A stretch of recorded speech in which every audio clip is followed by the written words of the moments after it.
Oi, pessoal, tudo bom? Eu sou o Rafael Buco, está começando o TV Síntese, a entrevista semanal aqui do Telesíntese, em que a gente fala com as autoridades, com executivos, com as pessoas que entendem e que fazem o mercado de TICs, Tecnologia da Informação e das Comunicações. Dessa vez, a gente tem o prazer de receber aqui o Agostinho Linhares. Ele é o presidente da RRB, Radio Regulations Board. Agostinho, tudo bom? Seja bem-vindo.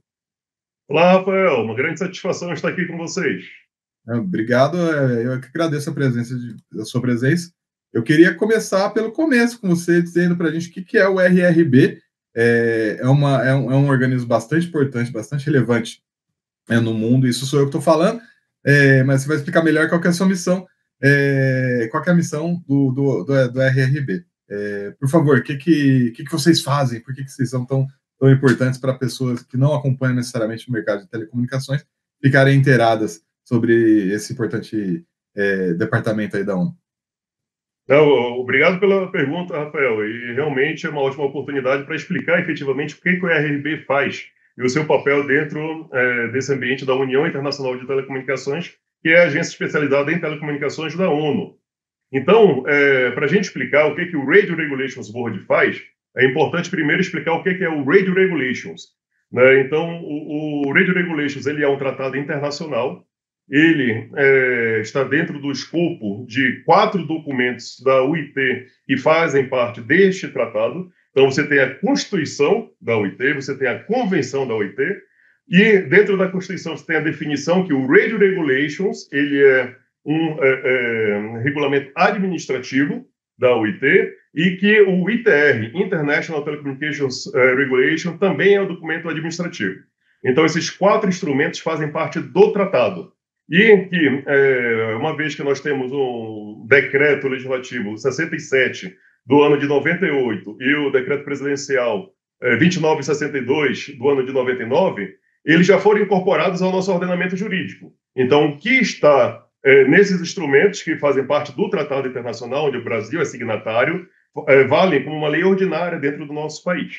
Então, dito isso, as atividades do Radio Regulations aprovar o Rules of Procedure, que é, digamos, uma melhor tradução seria o regulamento interno, onde a gente indica para o Bureau de Radiocomunicações como executar o Radio Regulations. A gente explica, né, a gente vai ter um texto onde pontos que não estejam claros como aplicar no âmbito do Radio Regulations, o Rules of Procedure vai e complementa, explicando como fazer aquilo. Por exemplo, na última conferência foi identificada a faixa de 6 GHz para IMT, né, a faixa de 6.425 a 7.125 MHz, que pode ser o futuro 6G, por exemplo, a porta de entrada.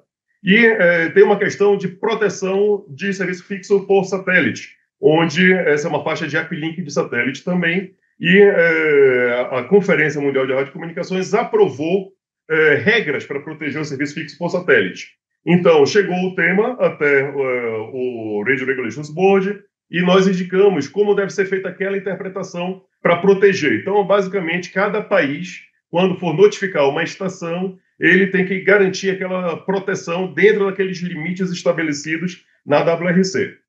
Um outro ponto que nós atuamos também é para endereçar os casos que o Bureau de Radiocomunicações não conseguiu resolver com a aplicação do Radio Regulations. Isso ocorre comumente quando tem uma conferência que atualizou o Radio Regulations e que tem alguma coisa nova ou surgiu um caso que nunca tinha acontecido anteriormente, onde a aplicação direta do Radio Regulations não está clara. Então, chega para o board avalia e encomenda ou recomenda a solução para o Bureau de Radiocomunicações e, posteriormente, propõe a adição daquela regra no âmbito do Rules of Procedure. Né? Perdão, o Brasil ele assigna, tem que obedecer necessariamente o que está escrito na Radio Regulations, e vocês fiscalizam isso, ou não é papel de vocês fiscalizar, é papel de vocês, não sei, agir? O que vocês têm que agir caso um país, um signatário, não siga as regras ou siga as especificações técnicas que saem daí? Um exemplo muito comum que acontece é relacionado aos satélites. Então, quando você tem uma rede de satélite, um sistema de satélite, e você informa que vai operar em determinadas faixas de frequências, e um país ou um conjunto de países tem estações de monitoramento de satélites, né, que tem acordos de cooperação lá com a OIT, e pode informar a própria OIT, no caso vai informar o Bureau de Radiocomunicações, que determinada faixa de frequência daquela rede não está em uso. Aquela informação pode chegar no board para que seja feita uma supressão daquela parte da frequência que não está sendo utilizada. Então, qualquer caso onde um determinado país não esteja seguindo as determinações do Radio Regulations, no limite pode chegar até o board para uma decisão. A gente não tem o poder de enforcement como a Anatel tem no Brasil, né? Que a Anatel tem o poder de polícia para ir em campo e, se for o caso, desligar ou interromper aquela operação. Quem tem esse poder é sempre os países, é sempre as administrações. Não é nem o Bureau de Radiocomunicações, não é nem o RRB. Tá, mas e se os países não estão se entendendo? Algum país pode ser sancionado aí dentro da OIT em função dessa discussão dentro do RRB? Não existe uma figura de sancionamento. Uma determinação que ocorreu, inclusive, na plenipotenciária de 2022, foi aprovada uma resolução, que é a Resolução 119, onde ela coloca que, se um país, né, solicitar, o RRB pode publicar as informações relevantes em sua página e na página do Bureau de Radiocomunicações. Então, esse é um ponto que pode ser executado internacionalmente. Isso acaba recebendo um nome, né, em inglês, que é o blame and shame, né? Então, assim, você indica, olha, existe esse descumprimento do Radio Regulations e aquele país acaba ficando assim, porque nenhum país, evidentemente, quer ficar associado a um descumprimento de um tratado, né? Uhum. Mas, digamos, essa é uma das possibilidades onde o RRB poderia atuar, onde, caso você tenha um caso específico com uma repercussão grande que não consiga ser resolvido, no limite, caso tenha solicitação de um ou mais países, se pode decidir para fazer tal publicação. E Agostinho, você é um brasileiro que está aí à frente presidindo o Radio Regulations Board. O que isso significa? O que isso representa para o Brasil? A gente acaba tendo alguma vantagem ou benefício dentro da UIT, aí a gente acaba tendo nossas propostas correndo mais rapidamente? Não sei, existe algum benefício prático direto? Veja, o RRB ele é composto por 12 membros de 5 regiões diferentes do mundo, né? Porém, quando nós estamos atuando no board, nós estamos representando os 194 Estados-membros. Então, nós não estamos representando o nosso país naquele momento. Então, além de ser, acho que uma posição importante para o país, porque mostra uma participação ativa, um respeito internacional, né? Para mim, efetivamente, é um grande motivo de orgulho, porque eu sou o segundo brasileiro a ocupar essa posição. O primeiro foi o Dr. João Bernard nos anos 90 ainda. E eu acho que isso reflete também um posicionamento que o Brasil tem adotado nos últimos anos, de ocupar posições chaves no setor de telecomunicações. Então, nós temos outros brasileiros atuando na UIT, né? Nós temos o próprio presidente Baigorre, que vai concorrer ao posto, né? No caso, o segundo posto mais alto da UIT, que é para ser o secretário-geral adjunto. Então, eu acho que isso reflete uma posição brasileira que tem sido fortalecida nos últimos anos, que é essa participação internacional, que diretamente pode não ter uma influência, mas indiretamente é um grande indicativo de que o Brasil é um país que considera uma padronização internacional, respeita uma padronização internacional e é uma grande sinalização para atrair investimentos.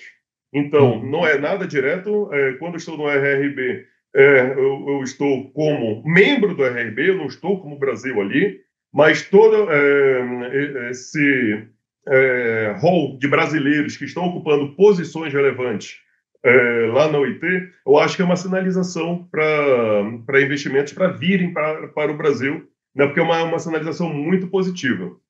É uma sinalização também diplomática muito importante, né, de valorização do Brasil acerca aí dos organismos multilaterais e de como é importante esse funcionamento do mundo através do diálogo e através da interação contínua entre os países, né? Isso, pelo menos eu vejo dessa forma e eu acho isso realmente salutar. Sem dúvida, sem dúvida. Só complementando, porque o Brasil sempre foi reconhecido como um país com posicionamento equilibrado, balanceado e um posicionamento bem neutro.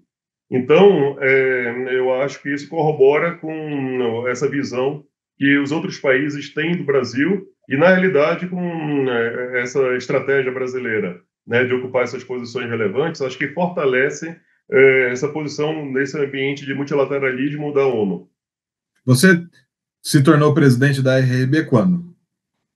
O mandato é de 1 ano, Uhum. então, desde quando comecei o meu mandato de membro, eu já externei para os colegas o interesse de ter uma participação muito ativa no ERB. Então, no segundo ano do meu mandato, eu já fui o vice-presidente e no terceiro ano estou como presidente. O mandato de presidente é de 1 ano e o mandato de membro é de 4 anos. Então, Então, ano a que vem é próxima o eleição. último. Tá. Exatamente. Lá na plenipotenciária, né, que vai ocorrer em 2026. E você é Então, candidato a recondução aí no RRB? estou em discussões com a Anatel e começou já o processo interno e tudo indica que vamos concorrer novamente. Mas estamos conversando com a agência. E Entendi. o Pode. ByBoy tem dado um apoio muito amplo, o superintendente Vinícius Caran idem. Então, acho que a gente está no caminho certo.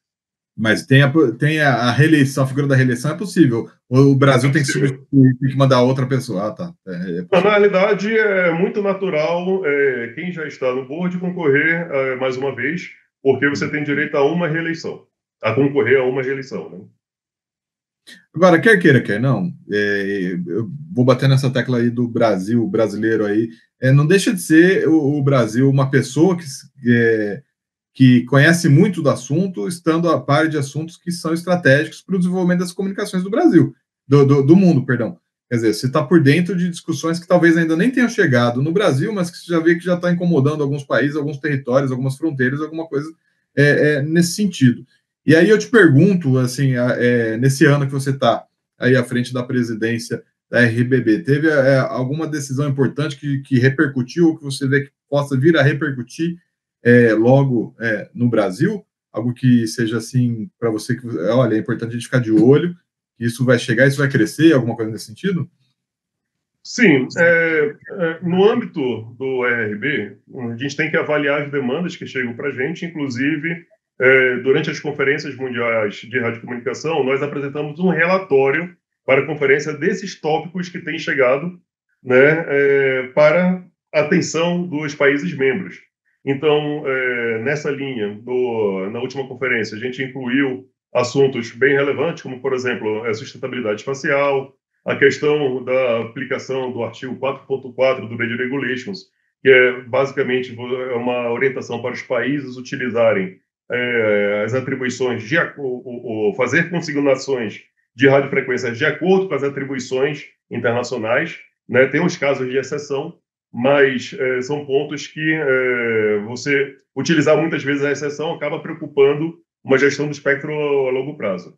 Então, tem muitos desses temas que chegam. Eu destaco, por exemplo, um tema bem recente, inclusive foi publicado no site da UIT, os casos de interferência prejudicial no serviço de radionavegação por satélite, que é basicamente o GPS, o GLONASS, o BIDU, e tem outros sistemas ainda, mas o mais conhecido é o GPS, onde você tem, por exemplo, no Oriente Médio, você tem na região do Mar Báltico, casos de interferência nesses sistemas similares ao GPS e no próprio GPS, que acaba prejudicando, por exemplo, a radionavegação aeronáutica.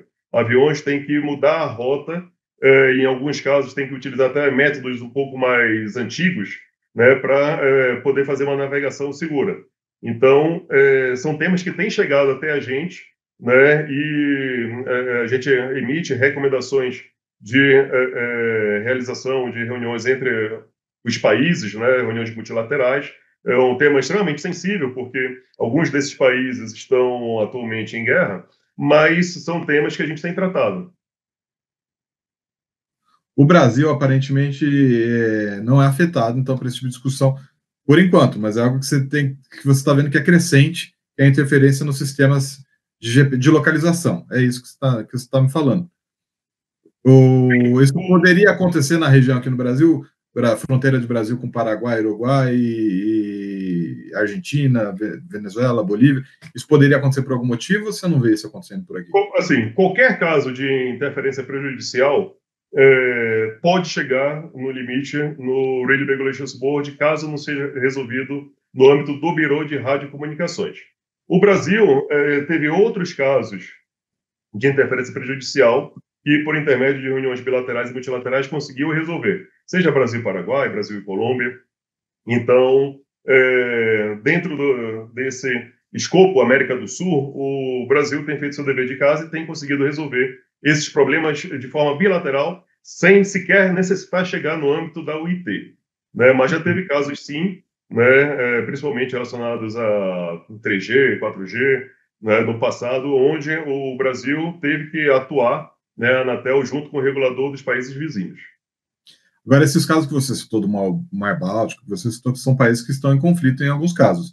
A maioria dessas questões mais quentes que chegam na RB são relativas a conflitos ou não? Porque você falou aí 3G, 4G no Brasil, isso não tinha nada a ver com nenhum conflito, graças a Deus, entre os países, né? Mas, assim, em termos quantitativos, realmente a maior parte dos problemas que vocês têm é derivada de alguns conflitos aí que infelizmente acontecem entre as diferentes nações, não é isso? Na realidade, em termos de quantitativo, chega casos normalmente relacionados a novas redes de satélite, mas que não envolve a questão de conflito. Envolve, por exemplo, um possível atraso no lançamento que foi ocasionado por alguma falha, ou questões meteorológicas, ou o foguete teve que adiar o lançamento, porque quando você lança o satélite, na realidade, você lança um conjunto de satélites. E, eventualmente, como você tem copassageiros, né, então é mais de uma rede, mais de um satélite que vai ser lançado, pode ter aquela situação onde você está com aquela data, mas o outro está mais relaxado e por algum motivo o outro atrasou. Então, aquele lançamento acaba sendo atrasado, né, e alguém vai ter que solicitar, por exemplo, um prazo adicional no âmbito do board. Então, chega muito dessas demandas para a gente, que não tem nada a ver com conflitos, mas, efetivamente, os casos de exceção previstos na regulamentação, né, para ter um prazo adicional para entrar em operação. Porque cada sistema, né, quando você faz uma notificação, você tem um prazo para desenvolver o satélite, para lançar o satélite, para entrar em operação. Normalmente, por exemplo, uma rede de satélite, quando você faz aquela primeira, o que a gente chama de enviar o filing, tipicamente são 7 anos. Né? E agora pode ocorrer de você não conseguir atender aquele limite por algum motivo. Então, se tiver efetivamente motivo de força maior, você pode encaminhar para o RRB que irá avaliar aquele caso específico. 7 anos, você diz, entre o projeto, o pedido e o lançamento, né? Não é o 7 anos primeiro pedido e entrar em operação. Entrar em operação, né? Tá. E aí eu queria entrar num... Pô, você está falando bastante de satélite, porque satélite está crescendo, as constelações estão se multiplicando. Você já mencionou aqui uma posição do Brasil que está sendo bem recebida aí nos órgãos multilaterais, que é a questão da sustentabilidade espacial. Mas eu queria fazer a pergunta a respeito do espectro, que é um insumo fundamental com o qual vocês mexem, né? E inclusive, dentro da própria UIT, você falou, tem Radio Regulation Board, tem o Biro, tem vários entes aí dentro da UIT que acabam tendo que trabalhar com espectro, porque é a coisa mais valiosa, acho que atualmente, para as telecomunicações móveis ou de longa distância que existem no mundo, né? Então eu queria aproveitar o seu know-how, o seu conhecimento, para entender essa demanda crescente por espectro. Ela não vai ter fim, é sempre crescente, o consumo de espectro vai ser sempre crescente. Que tipo de conflito isso vai trazer entre partes diferentes, entre o setor de satélite, entre o setor móvel, entre mesmo o setor fixo, que precisa fazer enlaces, às vezes, de longa distância. Enfim, como é que você vê a demanda por esse insumo e como os conflitos crescentes que devem surgir cada vez mais em torno dele? Sim. No âmbito do RRB, a gente não discute especificamente novas atribuições, uma vez que isso é competência da Conferência Mundial de Radiocomunicações. Então, mas dando a opinião, né, de especialistas que acompanham esse tema há bastante tempo, se a gente for ver, por exemplo, os serviços móveis, seja 3G, 4G, 5G, a gente não tem nada em paralelo que tenha um crescimento. Outrora foi da ordem de 50% por ano, hoje está em torno de 25% por ano, ao ano. Então, imagina, por exemplo, se a gente tivesse o trânsito, né, carros aumentando o número de carros 50% ao ano, né, a tragédia que seria. Então, naturalmente, para aumentar esse crescimento enorme do tráfego, se precisa de mais espectro, de tecnologias mais eficientes e instalar mais estações de rádio base no escopo de quando a gente fala das redes móveis. Então, esses três elementos vão continuar acontecendo. Então, é natural que tenha sempre uma discussão por mais radiofrequências, por diferentes serviços, porque a demanda dos serviços aumenta. O serviço de satélite precisa de mais faixa, por exemplo, a aplicação, o Wi-Fi, precisa de mais faixa também, o 5G precisa de mais faixa, a gente está falando internacionalmente do 6G também. Então, todos precisam de mais faixas de frequências, e esse é o grande desafio. Qual o caminho que os países adotarão, né, que vai tentar otimizar o uso das radiofrequências, observando que vai trazer os melhores benefícios econômicos e sociais para a população. Esse é um grande desafio, porque não é apenas uma questão técnica, né? Então, esses elementos são levados para as conferências mundiais de radiocomunicações, que são organizadas pelo Biro de Radiocomunicações, mas a decisão é sempre dos países, dos Estados-membros. Os Estados-membros que têm o poder, eles que decidem. E como que você vê a contribuição do Brasil dentro desses órgãos multilaterais, inclusive dentro do RRB, ela é recebida de que maneira? O Brasil ele tem um poder de fala crescente mesmo, a opinião é levada em conta em função do conhecimento técnico brasileiro, ou é em função do poder político brasileiro, enfim, o que é levado em conta na hora que ouvem a posição brasileira aí? Bem, digamos, para falar isso daí, eu vou tirar um pouco do chapéu de presidente do RRB, mas o que podemos afirmar é que o Brasil hoje, né, o Brasil sempre foi muito respeitado, mas de 10 anos para cá, o Brasil tem apresentado muitos estudos técnicos. Então, além de ser muito oral, tem desenvolvido estudos. E a UIT, onde, no âmbito dos grupos de trabalho, discute questões técnicas, né, você tem que, para ser respeitado, além da argumentação, no momento que você entende efetivamente todos os impactos, quais serviços impactados, quais os limites de potência que têm que ser definidos para proteger os serviços existentes, então você está em um outro patamar de discussão e o que a gente tem que se lembrar é o seguinte, é muito mais fácil você ter o Petit Comitê representando regiões do que você estar em uma reunião com mais de 1.000 pessoas. As conferências mundiais de radiocomunicações podem ter mais de 4.000 participantes, né, representando os 194 Estados-membros. Então, para você chegar em consenso, eu ter trabalho com consenso, é muito difícil com esse número de participantes. Então, normalmente, você vai ter representantes regionais discutindo alguns temas, né, aqueles temas que você efetivamente não chegou a um consenso no grupo grande. Então, você vai ter uma representatividade naquele pequeno comitê. E as principais discussões sempre tem brasileiro, né, participando. E isso é um reflexo dessa participação internacional do Brasil, né, esse posicionamento. E mantendo, por exemplo, tirando ainda o chapéu de presidente do RRB, se você for ver essas decisões, o que está ocorrendo lá, podemos afirmar que foi essa participação internacional do Brasil que fez com que fosse licitado a faixa de 26 GHz lá no leilão do 5G em 2021, o que trouxe 3,1 bilhões de reais para investimentos, né? Então a EAC, o GAP, tudo isso foi derivado lá do leilão do 26 GHz. Então, e o Brasil foi um dos primeiros países que fez essa licitação. Então, isso é reflexo de um trabalho que começa totalmente na área técnica, tem a participação lá na UIT, enquanto se discutia lá fora quais seriam os encaminhamentos no âmbito do Brasil, já foi feito um trabalho de regulamentação daquela faixa para que em 2021 estivesse apto para ser licitado. Então, muitas vezes as pessoas não veem a importância da participação internacional, mas esse é um grande exemplo de que essa participação internacional, né, dos brasileiros no âmbito da OIT traz um efeito positivo para toda a nação.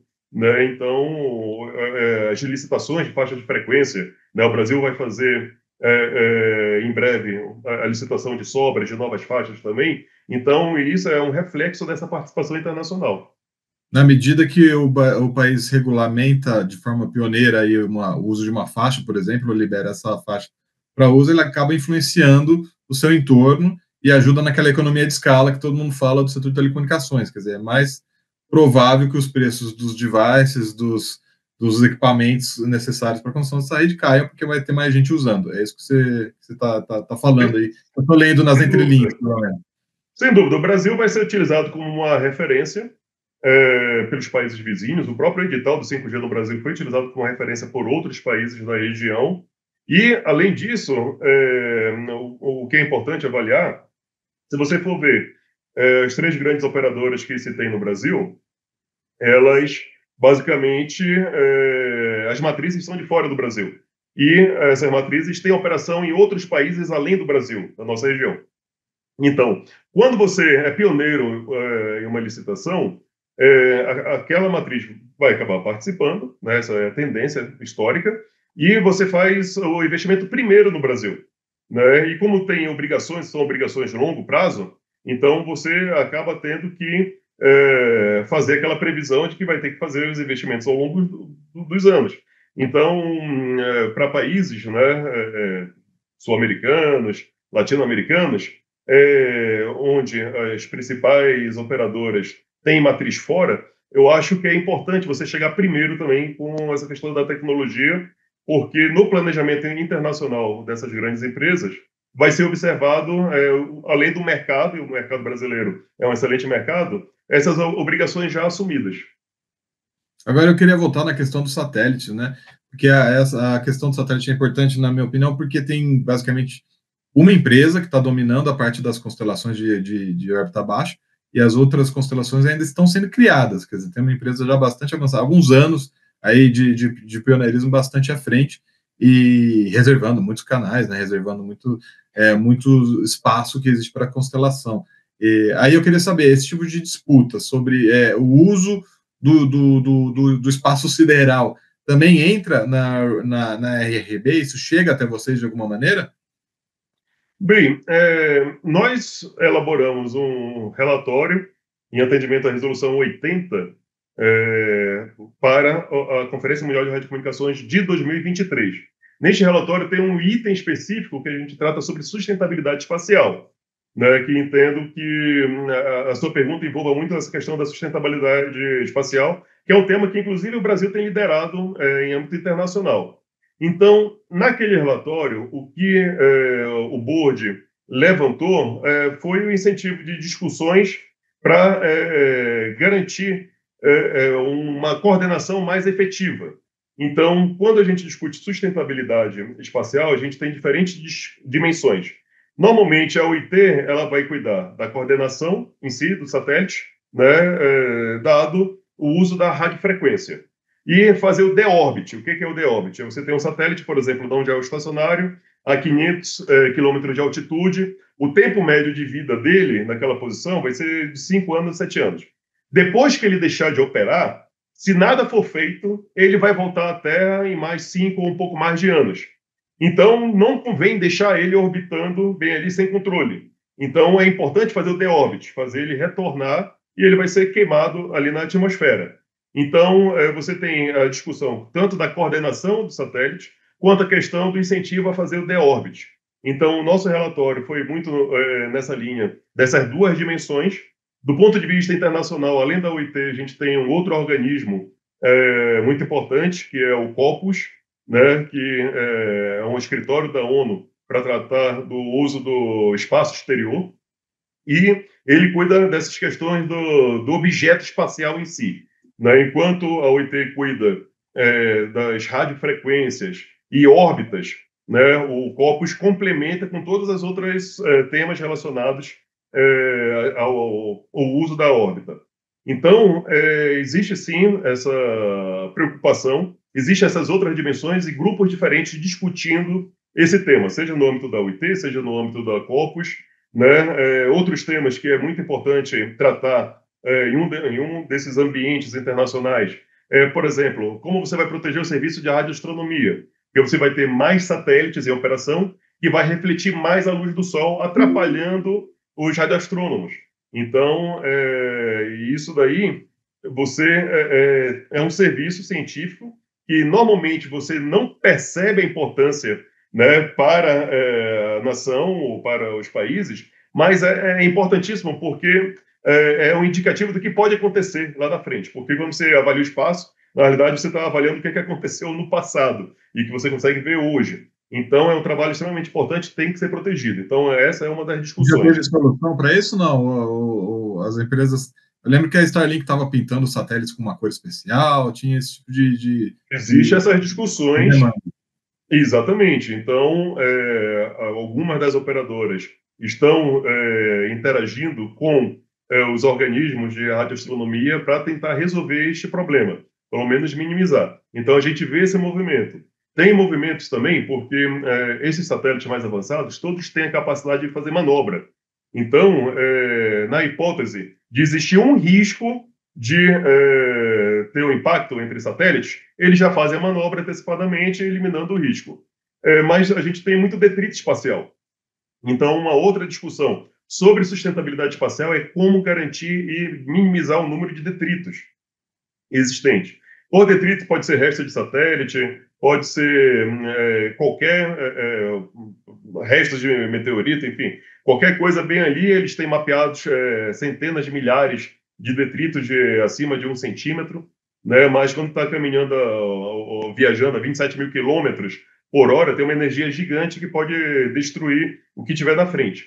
Então, essa questão dessa troca de informações entre satélites para fazer a própria proteção do satélite é uma das dimensões em discussão, né, sobre sustentabilidade espacial, o uso da radiofrequência, o uso da órbita, fazer o deorbit, tem a questão da própria proteção da atmosfera também, porque você tem o lançamento dos foguetes, né, e qual o impacto, seja durante o lançamento, seja durante a reentrada dos satélites, que são queimados na atmosfera, logo deixando metais pesados na atmosfera, qual o impacto disso a longo prazo? Então, tem grupos estudando esses temas, né, que não se refere apenas ao IT. A UIT vai trabalhar a questão do uso da órbita e do uso da radiofrequência, como fazer a coordenação e incentivar o deorbit desses satélites mais antigos. Perfeito, Agostinho. Interessantíssimo. Parabéns aí pela posição, pelo trabalho que você vem fazendo, conduzido, e pela representação do Brasil aí nesse órgão técnico. Obrigado pela presença aqui também no TV Síntese, nosso programa semanal de entrevistas. E até a próxima, pessoal. Até a próxima.